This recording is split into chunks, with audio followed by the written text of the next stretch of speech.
Hello, hello, hello. How are we doing? Oh my goodness. It's my 53rd birthday today. Woohoo! What a big day. Working, working as usual. I hope everyone has had a good day and enjoyed it on me. Um, and if you're just starting your day on the other side of the world, I hope you are well and had a good rested night. So my name is Tanga. If this is the first time you're tuning into one of my lives, hi. And I'm in Brisbane, Australia. It's a little bit cooler today for us. I think it was still warm during the day, but tonight's cooled down a little bit. So that's really important because it allows us to sleep nicely. hmm wow, lots of, take 21 today. Um, and still enjoying it, still really enjoying a lot of the feedback as well. And today I wanted to speak into this whole thing about faking it till you make it. Fake it till you make it. And my thoughts on that as well. Because, we hear that a lot. And I suppose a lot of that comes from neuroscientists who, have discovered or since discovered that our thoughts create our reality. We know that. We're hearing this all the time, and people are realizing that connection between our thought patterns and how that impacts on the way that we feel and the actions that we take and the reality that we have created for ourselves today, which is empowering because once you know that, you can change your thoughts to recreate a new reality. And so I suppose in this world, hey, Serena, how are you doing? Good to see you. I'm talking about fake it till you make it from the inside today. And I think it's a really good topic for us in this online space because, there's a lot of stuff out there where we're attracted to this fairy tale lifestyle. And it's what we chase. I mean, let's be honest here. We are attracted to what it is that is driving us to achieve this change. But what I wanted to talk about is this whole concept of fake it till you make it. In that,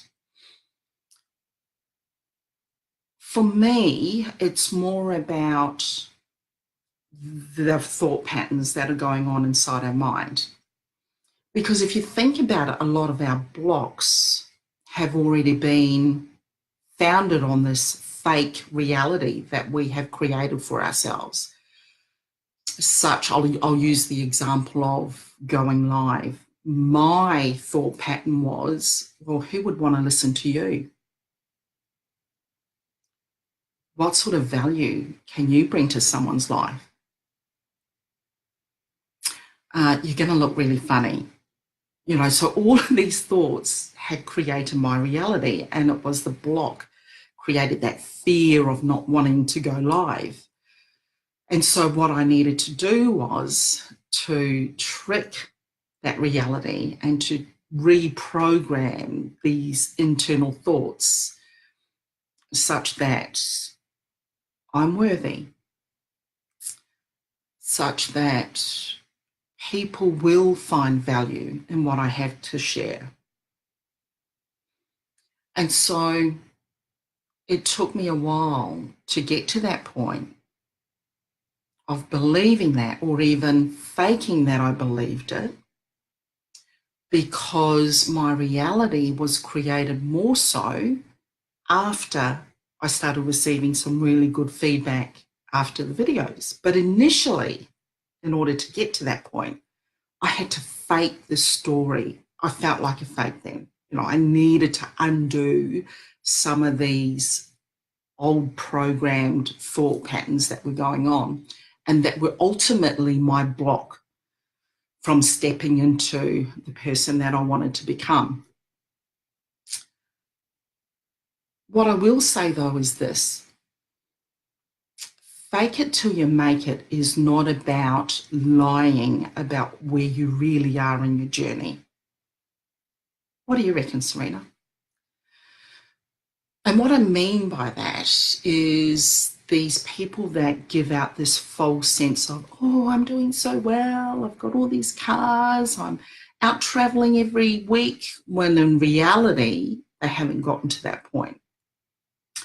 And what I like about the platform that we're on, in which we are a student of, is that the people that have been successful and proven successful, there are lots of them in there that have cracked the millionaire sort of status, and they've done that repeatedly in multiple industries, learning the skills that they are now teaching us. And probably the common thread for them that they are passing on to us in terms of values is be honest, be vulnerable. You know, you're speaking to people and you want to meet them where they're at. You need them to be able to relate to who you are now. And so people buy into that more so because they can see the reality of that. And I suppose we're in this journey, part of our journey, where we're all sick of all the crap that we see, and you can read right through it, right? You can really pick the people that you're thinking, seriously, you know, it's actually a bit of an insult that you would think that I would fall for that now, because there's just too much of it around. And so I really just wanted to speak into that today, because if you are looking at platforms, and I've heard of this with certain MLMs, I've heard of them being told that when they're recruiting people, don't tell them what the product is, right? In fact, you don't speak about it until you get them through the phone call. And then the person that actually is doing the selling will introduce some of the product to them, and they just get little bits and pieces. And that to me is just not in line with my values. And I know there's a whole movement of people that are saying you really don't need to be like that anymore to be successful.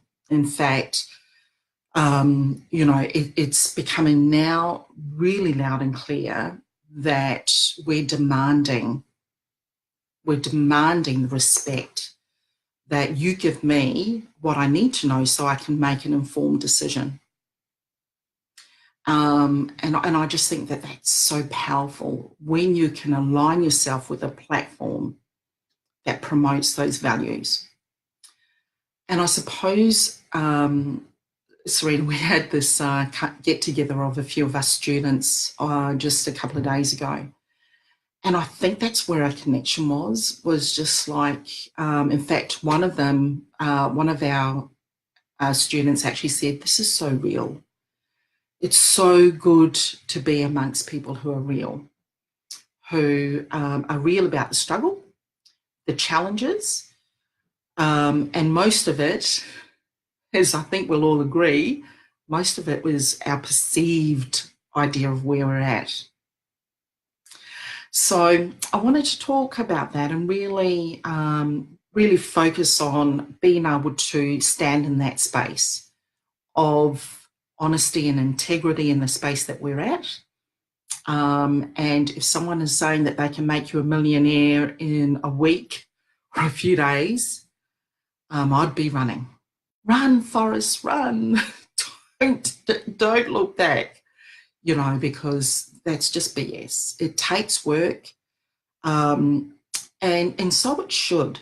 So it should take work. You know, you need to become a totally different person, particularly if you are an employee who has lived an employee mindset. Well, like me, for many, many years. So having to unprogram a lot of that stuff so that I can relearn takes time, and it takes a bit of pain too. But we get there, and that is the part when you celebrate, because I think what we realised too over when we had our get together is we're probably a lot more along the line than we actually thought we were, and so that's very empowering. Yes, it's tricking our minds into believing what we want and desire. It's almost like visualization. Yeah, absolutely. I love this subject. Thank you so much, Serena. That is what it is. It is about visualization. It's that whole practice of being able to also give yourself permission and visualize yourself in that space. I must admit, I don't like the term fake it. It's just me being a little bit sensitive, I suppose. But I think it's probably more so in the terms of when that your intention is to mislead someone else. And that's not okay. That's not okay. And that's what I love about our community, is that we stand by that value, that it's not okay to mislead people. So that's where I'm at today. I hope, thank you, Serena, for joining me, lovely. You're a gorgeous, beautiful person. I hope you're having a good night. How long have I been going for now? Oh, just over 10 minutes. That's not too bad. But I hope that's been of value for you. And day 21, yay, I'm really enjoying this. And I hope you are too. And have an awesome night. Good night, beautiful. Mwah. Good night, everyone, and good morning for anyone else on the other side of the world. If you're tuning in, hashtag replay and let me know where you're dropping in from. And love you all. Thank you. Thanks for joining me. Bye-bye. Good night. Good night, Serena.